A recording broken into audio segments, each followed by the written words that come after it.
Halo pemirsa, senang sekali saya Farah Farhat bisa bertemu dengan pemirsa dalam Expose Lebih Dekat Lebih Santai.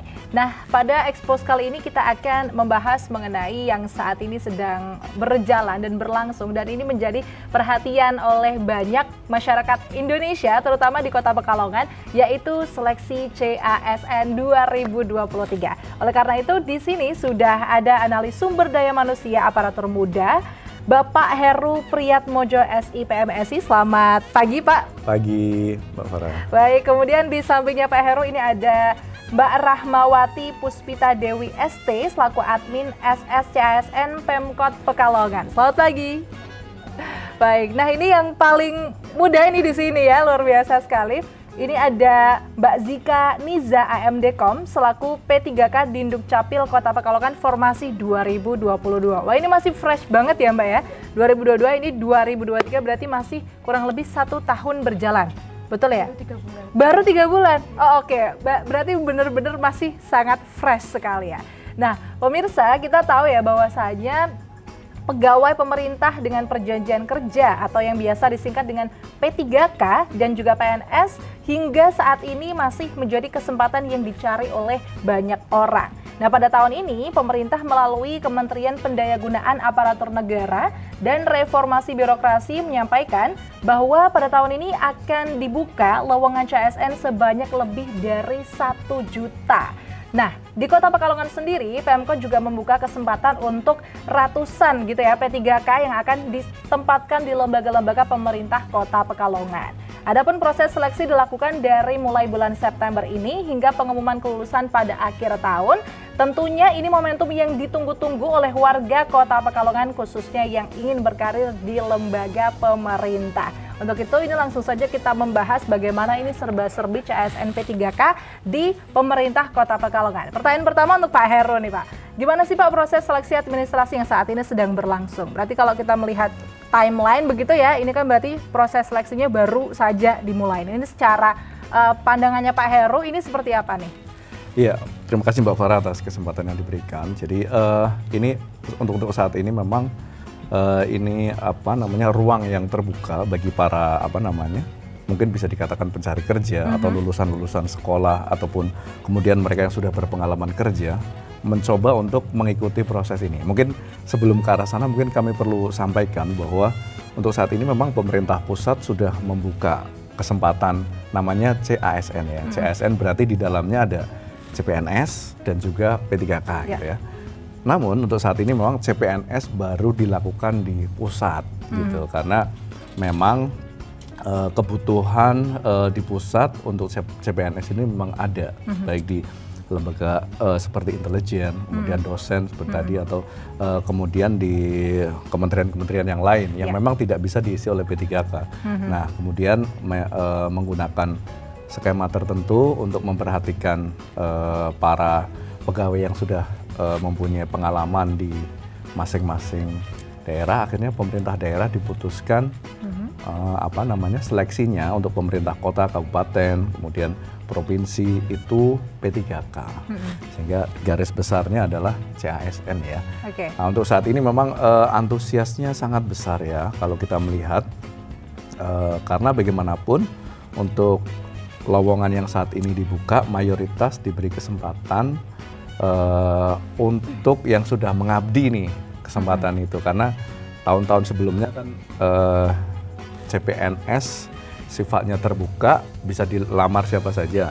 Untuk seleksi saat ini lebih memprioritaskan ya orang-orang yang sudah mengabdi meskipun dibuka kesempatan untuk masyarakat umum berkompetisi. Kalau kita ngelihat trafficnya memang saat ini karena baru dibuka kemarin ya sekitar tanggal 20-21 September. Ini sudah hampir ratusan orang untuk Kota Pekalongan saja yang sudah mungkin mulai mendaftar atau membuat akun ya untuk formasi-formasi tertentu yang sesuai dengan bidang mereka masing-masing. Oke, berarti sudah kalau dilihat antusiasmenya ini sudah cukup menunjukkan antusiasme yang cukup tinggi di masyarakat Kota Pekalongan karena terbukti sudah ada ratusan yang mendaftar begitu Pak ya. Dan ini berarti yang menjadi titik poin nanti yang mana yang akan terseleksi, yang mana yang tidak itu tergantung pada pengabdiannya begitu ya. Nah, kalau boleh tahu Pak, berapa lama sih Pak minimum mengabdi supaya bisa menjadi P3K? Iya, jadi untuk pemerintah saat ini memutuskan memang ada 2 kategori untuk mendaftar sebagai P3K ya.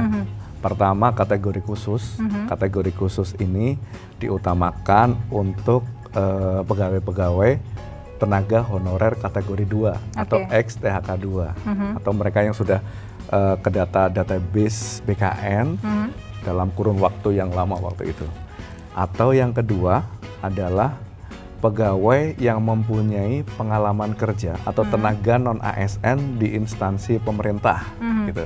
Jadi mereka-mereka yang sudah mengabdi atau mungkin disebut honorer atau tenaga kegiatan, tenaga kontrak yang mereka sudah mengabdi di instansi pemerintah mempunyai peluang sebagai pelamar khusus atau pelamar jalur khusus gitu ya. Adapun masyarakat yang mungkin mereka pengalamannya di swasta atau kemudian di luar Kota Pekalongan itu bisa masuk mendaftar di Kota Pekalongan dengan kategori umum begitu. Dan khusus pelamar jalur khusus ini di pemerintah Kota Pekalongan ada sekitar 80% dari total formasi dan membuka formasi umum sekitar 20% dari total formasi. Oke, berarti khususnya lebih banyak daripada umum ya Pak ya. Oke, baik. Lalu pertanyaan kedua, ini kalau misalkan melihat, ini kan berarti masih tahap administrasi begitu ya. Lalu untuk Mbak Rama nih, saya penasaran nih Mbak Rama, apa saja sih yang harus dipersiapkan? Karena kalau kita dengar-dengar begitu ya, administrasi ini juga babak yang pertama dan juga penting juga karena semua data-data kan harus dikumpulkan begitu ya. Ini boleh diceritakan juga, mungkin informasi bisa langsung diberikan ke pemirsa begitu, apa saja yang perlu dipersiapkan untuk calon P3K? Baik, terima kasih Mbak Farah. Ini mungkin teman-teman penonton Batik TV ya Mbak Farah? Betul. Ya, penonton Batik TV yang tadi sudah memenuhi persyaratan, jadi kami sudah buka pengumuman di website kami juga ada Mbak Farah.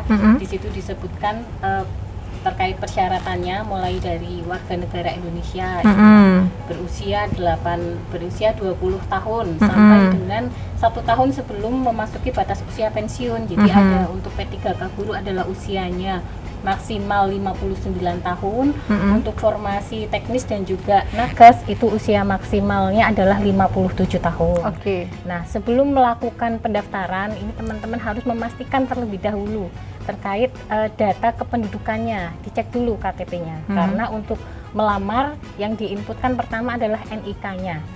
Ya, ada banyak pertanyaan masuk ke kami, misalnya nih baru melangsungkan pernikahan, datanya belum sinkron. Nah, sebelum melakukan pendaftaran, sinkronisasi dulu data. Itu seperti itu.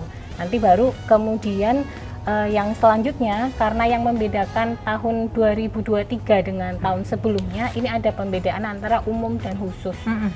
Pelamar sebelum mendaftar itu harus memutuskan dulu nih, saya mau yang umum atau khusus, atau barangkali untuk teman-teman penyandang disabilitas itu bisa memilih formasi umum disabilitas. Oh, berarti ada tambahan lagi ya? Umum pun ada umum disabilitas, kemudian khusus. Ya, jadi dari ini adalah kebijakan pusat Mbak Farah untuk memenuhi atau untuk memberikan kesempatan kepada teman-teman penyandang disabilitas ini harus diberikan formasi khusus untuk disabilitas minimal 2%. Sementara untuk pelamar khusus itu maksimal 80% seperti yang tadi sudah disampaikan Pak Heru. Baru sisanya adalah untuk pelamar umum. Seperti itu. Nanti setelah sudah mengetahui nih saya mau formasi khusus misalnya karena sudah mengabdi di Kota Pekalongan, misalnya seperti Mbak Farah kan, posisinya saat ini adalah presenter di Batik TV. Kemudian di pemerintah Kota Pekalongan ini kami ada formasi yang deskripsi kerjaannya hampir sama seperti Mbak Farah sebagai presenter di Batik TV kan, yaitu formasinya Pranata Humas di Kominfo. Baik, ini barangkali ini mungkin yang jadi banyak pertanyaan juga di kami ya. Apa sih bedanya umum dan khusus? Khusus tadi sudah disebutkan Pak Heru bahwa sudah jadi atau sudah mempunyai pengalaman mengabdi di Kota Pekalongan baik THK 2 ataupun non ASN minimal 2 tahun. Minimal 2 tahun. Ya. Oke. 2 tahunnya berturut-turut dan saat ini masih bekerja. Oke. Yang dimaksud instansi adalah pemerintah Kota Pekalongan. Ya. Jadi misalnya tadi formasi Pranata Humas ini di bagian Prokompim. Mbak Farah ini bekerjanya di Kominfo karena kan Batik TV di bawah Kominfo. Betul. Itu boleh melamar formasi khusus. Asalkan udah 2 tahun minimal. Betul, 2 tahun berturut-turut dan juga terdata sebagai non ASN ataupun THK 2 di pemerintah Kota Pekalongan. Mungkin bisa lebih jelas lagi THK 2 itu apa? THK 2 itu tenaga honorer kategori 2. Jadi ini Bapak Ibu yang sudah mengabdi dan bekerja dengan baik ini sebelum tahun 2004. Ya itu. Dan Bapak Ibu ini kan bahasanya berarti THK 2 pada intinya lebih berpengalaman. Ya. Maksudnya lebih punya lebih lama. Sudah lebih lama begitu ya. Oke, paham baik. Oke, itu nanti sesudah mantep nih saya mau formasi khusus misalnya, itu baru kemudian dilengkapi persyaratan lainnya seperti membuat surat lamaran, kemudian membuat surat pernyataan sesuai dengan persyaratan instansi. Ada juga dokumen persyaratan yang lain, misalnya foto backgroundnya merah, ya itu semua ada kita tuangkan di pengumuman gitu. Di admin di SSCASN Bapak Ibu pelamar juga nanti akan muncul keterangan di sana. Barangkali yang membedakan dengan tahun-tahun sebelumnya, tahun ini wajib e-materai. Ya. Jadi nanti pelamar itu membeli e-materai untuk melamar di pemerintah Kota Pekalongan setidaknya minimal membeli 2 e-materai. Oke, baik. Seperti itu. Oke, berarti memang ada update-update yang diperbarui pada CSN tahun ini, yaitu tadi ada jalur khusus, ada jalur umum ada disabilitas juga, dan kemudian tadi yang paling penting dipersiapkan adalah sinkronisasi data terlebih dahulu. Jadi pastikan ini Bapak Ibu yang ingin mendaftar CSN pada tahun ini, sinkronisasi data itu perlu, apalagi kalau biasanya kasusnya kalau baru nikah begitu Bu ya. Baru nikah biasanya mungkin kakaknya belum jadi atau seperti apa, nah itu bisa dipastikan terlebih dahulu. Nah ini pengen tahu juga ini dari Mbak Zika, ini kan kalau bisa flashback tahun lalu begitu ya, ketika pendaftaran administrasi apa saja sih yang dialami Mbak Zika mungkin ketika daftar, adakah kesulitan ataupun tantangan tersendiri? Yang pertama sih persiapan ya. Kalau saya sendiri yaitu mengetahui kapasitas diri saya sendiri. Setelah kita mengetahui kapasitas diri, kita mencocokkan dengan formasi yang akan dilamar. Jadi kan sesuai dengan pengumuman itu, yang sesuai dengan saya itu kualifikasi pendidikan manajemen informatika. Sedangkan untuk formasinya terampil operator sistem informasi administrasi kependudukan di Dinas Kependudukan dan Pencatatan Sipil. Nah, setelah kita mengetahui bahwa kapasitas diri saya itu sesuai dengan formasi, nah saya mulai menyiapkan berkas-berkasnya. Berkas-berkasnya itu terdiri dari surat pengalaman kerja yang relevan di bidangnya, terus dan portofolio. Portofolio selama bekerja tetapi harus sesuai dengan formasi yang akan dilamar. Gitu. Jadi ya karena saya bekerja pernah resign, ya saya meminta tanda tangan dari instansi yang dulu, terus ya mulai di scan pakai e-materai seperti itu. Nah, berarti memang persiapannya mencocokkan terlebih dahulu dengan backgroundnya Mbak Zika. Backgroundnya dulu, terus kemudian ada formasi yang cocok dengan backgroundnya Mbak Zika, baru mantep begitu ya, milih di situ dan baru mengurus berkas-berkasnya begitu ya. Oke, luar biasa sekali. Nah, masih ada banyak pertanyaan yang pastinya harus dijawab oleh ketiga narasumber kita pada kali ini, karena pasti Bapak Ibu yang ada di rumah yang mungkin saat ini sedang atau merencanakan ingin mendaftar P3K atau mungkin sudah submit begitu ya, ingin bertanya ataupun punya banyak unek-unek yang nanti ingin didapatkan dari ketiga narasumber ini. Jadi jangan kemana-mana, tetap di Expose lebih dekat, lebih santai.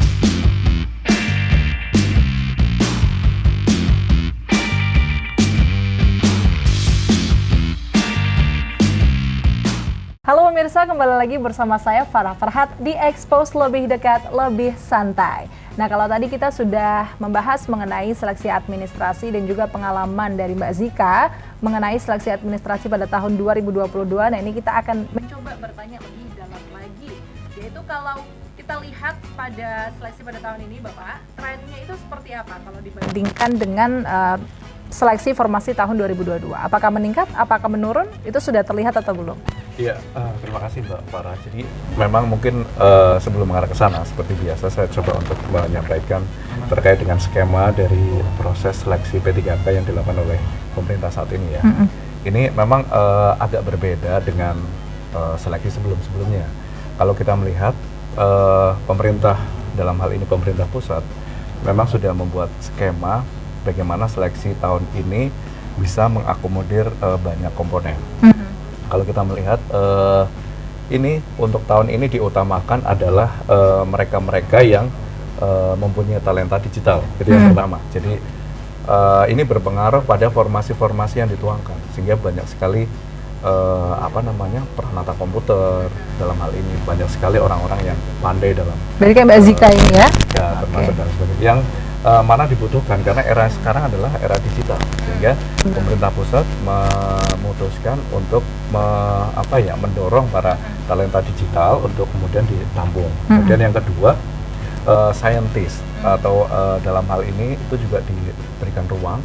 Terus yang kedua, yang selanjutnya adalah mengakomodir itu tadi tenaga yang sudah bekerja di pemerintah. Jadi ini kalau banyak anggapan ataupun pertanyaan bagaimana nih para non ASN, nah ini waktunya saat ini pemerintah betul-betul memperhatikan para non ASN karena mempunyai kesempatan yang sangat luas gitu ya. Dan juga saat ini pemerintah juga memberikan kesempatan bagi yang memang punya pengalaman, tidak hanya di instansi pemerintah, di luar juga diberikan kesempatan yang sama. Jadi artinya ini adalah perbedaan dengan tahun-tahun lalu. Kalau antusiasnya, kalau bisa dibilang untuk saat ini memang belum bisa disimpulkan ya, karena kita belum tahu berapa jumlah pelamarnya gitu ya. Tapi dalam pemantauan kami mungkin dari sisi helpdesk, kemudian dari sisi aduan, dari sisi pertanyaan yang masuk ke kami udah cukup banyak. Dan diperkirakan ini akan bisa jadi lebih besar lagi karena mereka diberi kesempatan, bahkan untuk P3K kan bisa 1 tahun menjelang pensiun bisa mendaftar, artinya usia bisa 40, 50 tahun masih bisa mendaftar. Berarti usia yang mau mencapai batas maksimal pun masih bisa untuk mendaftar begitu ya Pak ya.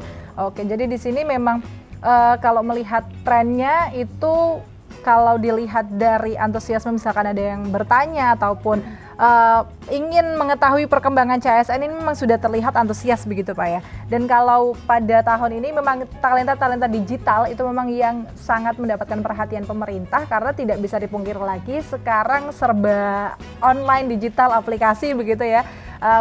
Kalau kita hitung juga sudah banyak sekali aplikasi-aplikasi dari pemerintah yang bisa membantu masyarakat. Nah, ini siapa lagi kalau bukan talenta-talenta muda yang bisa atau pinter digital gitu. Makanya teman-teman yang punya background misalkan seperti Mbak Zika ataupun hal lain yang relate dengan misalkan komputerisasi dan lain sebagainya, ini bisa sekali mendaftar di CASN pada tahun ini begitu. Nah, kemudian tadi juga dijelaskan bahwasanya yang sudah berpengalaman bekerja, mengabdi, itu juga sangat dibuka peluangnya karena pengalamannya itu bisa langsung diaplikasikan ketika menjadi ASN ataupun P3K begitu.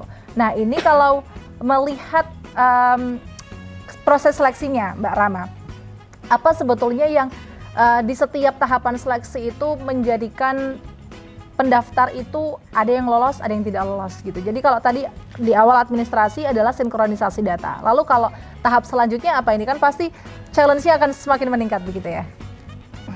Baik Mbak Farah. Ini sebelum kami datang ke sini, tadi saya lihat dulu di admin SSCASN untuk pelamarnya sampai dengan saat ini jumlah pelamar yang mendaftar, jadi baru mendaftar mengisi biodata dan lain-lain itu terdata 263 orang. Dan yang submit itu berarti klik sampai dengan selesai, itu baru 14 orang. Iya. Ya, dan ini rentang waktu pendaftarannya masih cukup panjang, masih sampai dengan tanggal 9 Oktober 2023. Dari sekilas yang masuk, tadi saya sebelum kesini sempat ngecek, ada beberapa kesalahan yang kami temukan, yaitu kurang cermat tadi ya, menetapkan atau menentukan formasi umum atau khusus. Jadi ada di kami misalnya formasi umum disabilitas, itu ada yang melamar di situ. Padahal bukan disabilitas. Umum disabilitas itu kan ada salah satu syarat tambahan, yaitu surat keterangan disabilitas. Kemudian di surat lamarannya harusnya mencantumkan profil singkat terkait disabilitasnya. Jadi ada link YouTube ataupun link Google Drive isi video yang memperlihatkan disabilitas. Betul, disabilitasnya ringan atau sedang seperti itu. Terus kemudian bagaimana penyandang disabilitas ini bekerja kesehariannya. Nah, itu seharusnya dicantumkan. Tapi yang tadi masuk sekilas itu tidak sesuai. Terus ada juga misalnya di kami ada ahli pertama peranata komputer untuk formasi khusus. Tapi kemudian kami cek di data, itu pengalaman kerja yang diupload itu kop suratnya saja bukan pemerintah Kota Pekalongan. Nah, jadi itu salah. Harusnya melamarnya di formasi umum. Kalau melamar di formasi umum masih mungkin kita MS. Jadi kalau bahasanya di kita ya Pak Heru ada MS, ada TMS. MS itu memenuhi syarat, MS itu tidak memenuhi syarat. Baik. Nah, itu. Terus kalau misalkan dibandingkan dengan tahun lalu, ini kita sedikit buka dapur ya Pak Heru. Kalau di tahun lalu itu misalnya ada seperti ini, yang surat karena kan yang membedakan P3K dengan CPNS, P3K itu memiliki pengalaman minimal 2 tahun di bidang tugas yang relevan. Di tahun lalu kami ada formasi analis kebijakan, kualifikasi pendidikannya adalah S1 Hukum.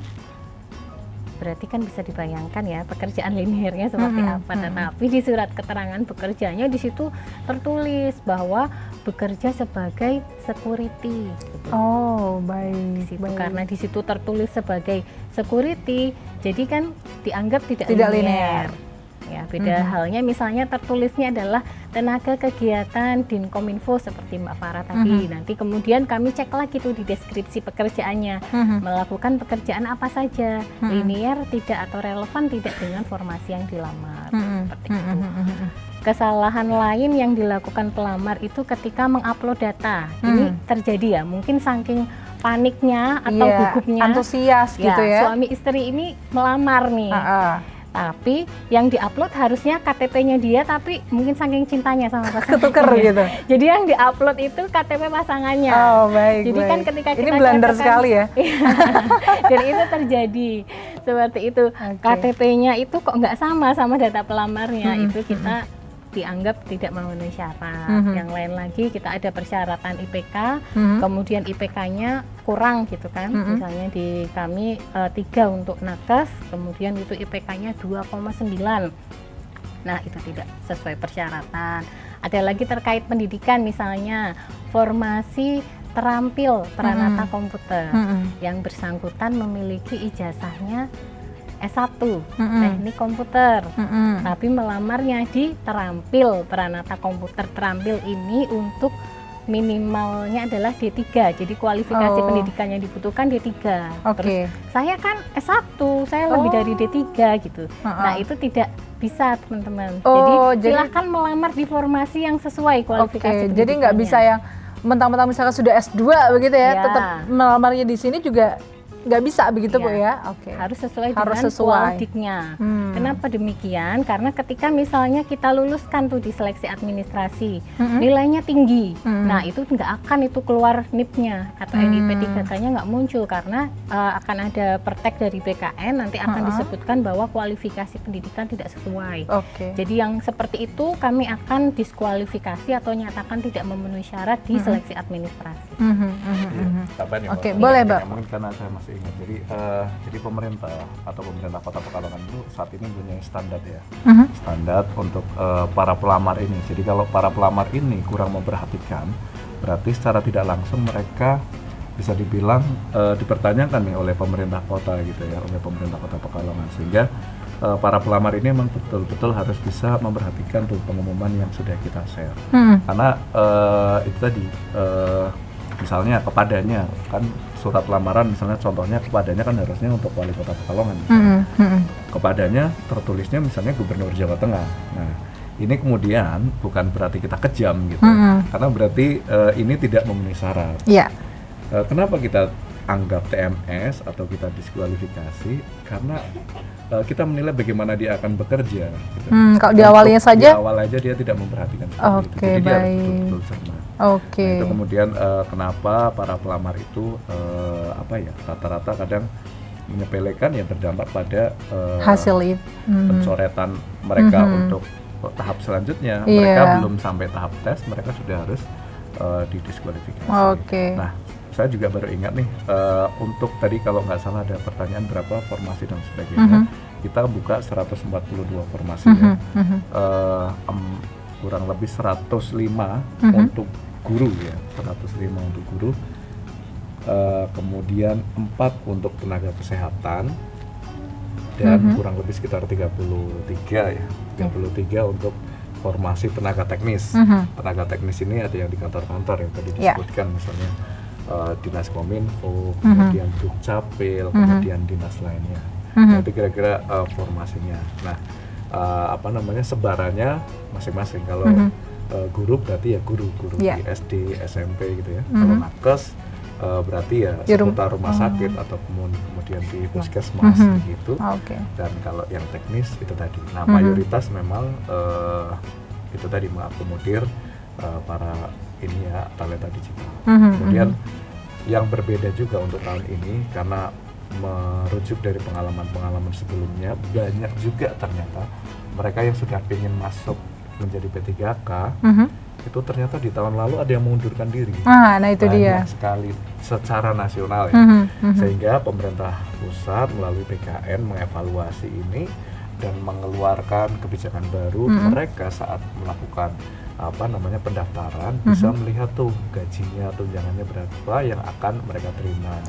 Harapannya ini sebagai transparansi kami, sehingga mereka bisa yakin tuh untuk bisa berpikir ulang terlebih dahulu ya. Sampai udah masuk mengundurkan diri kan, kasihan sebetulnya bisa diisi oleh orang lain kan. Betul, nah, betul. Itu disampaikan di situ, termasuk kerja-kerjanya seperti apa. Itu juga bisa setelah mereka masuk di SSC ASN, atau mereka sudah membuat akun, mereka ke menu-menu tertentu akan ditemukan itu jumlah gajinya berapa, tunjangannya berapa, pekerjaan. Ini salah satu tambahan informasi. Betul.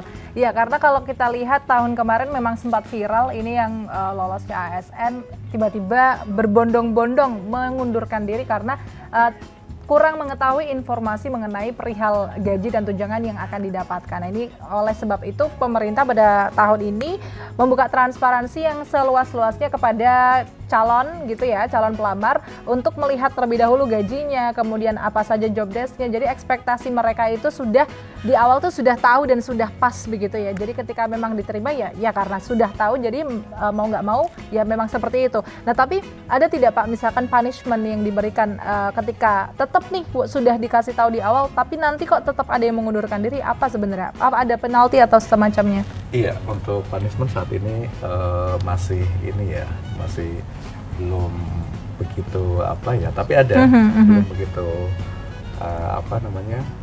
belum begitu keras gitu.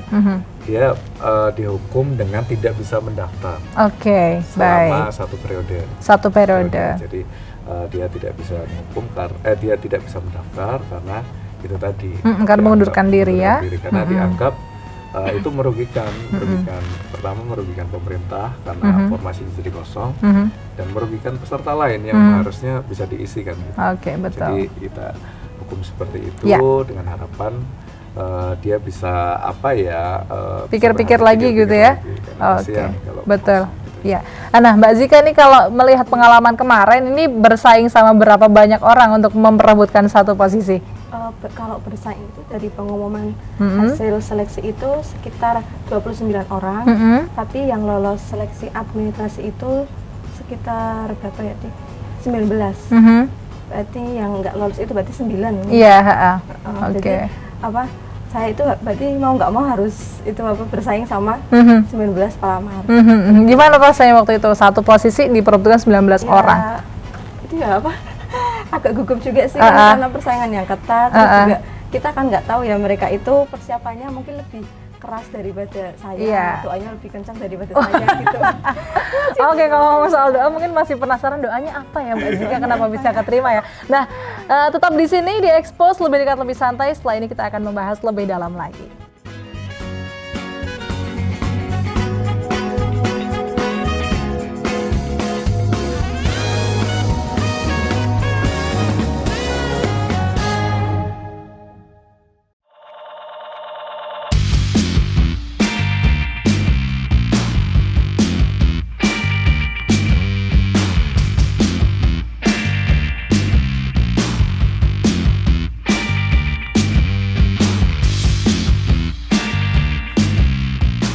Baik pemirsa, kembali lagi bersama saya Farah Farhat di Expose lebih dekat lebih santai. Nah tadi sudah sedikit disinggung mengenai perjuangannya Mbak Zika ini ya sampai akhirnya bisa mendapatkan formasi di tahun 2022. Nah tadi disinggung juga ini pasti setelah lolos pada waktu itu banyak sekali yang menyerbu pertanyaan gimana nih kok bisa lolos, gimana gitu ya Mas ya. Ada apa ya? Apa pertanyaan yang sering ditanyakan? Apakah doanya seperti apa gitu? Doanya kayak gimana sih Mbak biar bisa lolos? Doanya sering tahajud aja sih. Oh iya, Masya Allah. Oke, ya jalurnya jalur langit begitu ya. Ini pasrah aja sih gitu, tapi sambil usaha. iya betul sekali. Mengandalkan belajar, tapi kan pasti punya pegangan. Iya betul. Nah ini pada waktu itu apakah seleksi P3K ini kan berarti pertama kalinya mendaftar P3K. Kemudian ketika menghadapi proses seleksinya itu apa saja yang harus disiapkan? Mungkin bisa dimulai dari apa yang paling sulit dari seluruh proses seleksi itu dan apa yang bisa dipersiapkan? Karena dari proses seleksi itu kan ada tahapannya ya Mbak. Yang pertama kan tahapan seleksi administrasi. Di situ kan kesusahannya tentang mensinkronkan, maksudnya melinearkan antara formasi yang dilamar, pengalaman kerja dan kualifikasi pendidikan. Itu yang mungkin bagi saya itu sulit, karena kan saya walaupun operator sekolah, tapi saya juga belum tahu tentang operator sistem informasi administrasi kependudukan. Gitu. Kan itu juga membuat saya jadi apa ya, kayak overthinking mungkin kan. Betul. Apakah ini sesuai dengan formasi saya itu yang seleksi administrasi.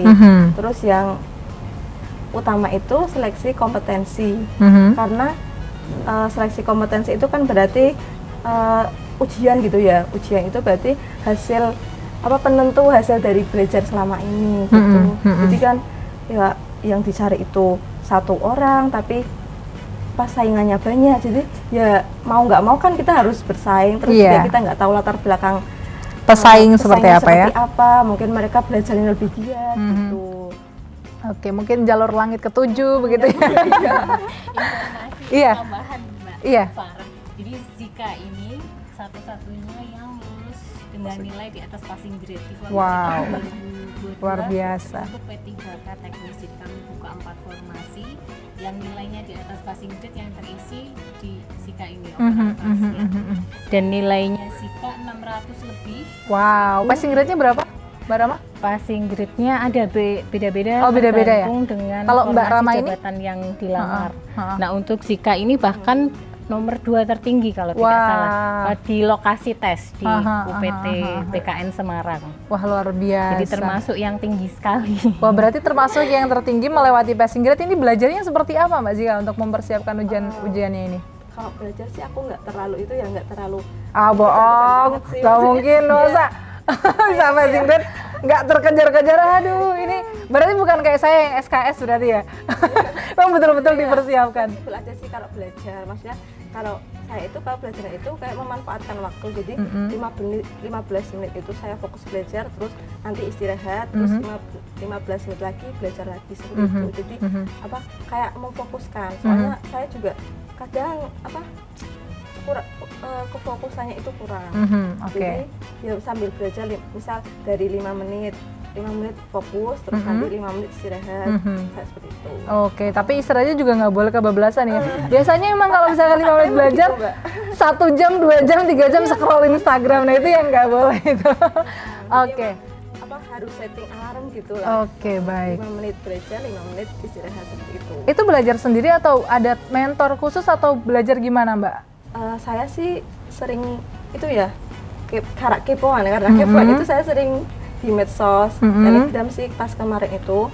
Jadi di Telegram kan ada grup CPNS dan P3K gitu. Nah, ada yang kayak gini ngechat, ada yang mau belajar bareng nggak sebagai administrasi kependudukan gitu, formasi administrasi kependudukan. Terus boleh gabung di sini, nanti kita bikin grup belajar gitu.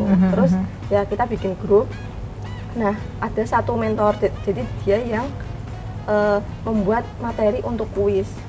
Jadi setiap malam dia membuat kuis, lalu teman-teman yang lain itu menjawab kuisnya. Nanti muncul peringkat seperti itu. Oh, oke. Itu mentornya juga sharing gratis begitu? Sharing gratis. Oh, luar biasa. Karena sama-sama seperjuangan untuk lolos di itu formasi kependudukan. Iya, tapi itu dari teman-teman Kota Pekalongan sendiri atau luar daerah? Dari luar daerah. Oke, jadi bukan pesaing secara langsung ya, bersaing di tempat masing-masing ya. Oke. Apa yang bisa Mbak Zika dapatkan pada waktu itu ketika belajar bersama dengan teman-teman?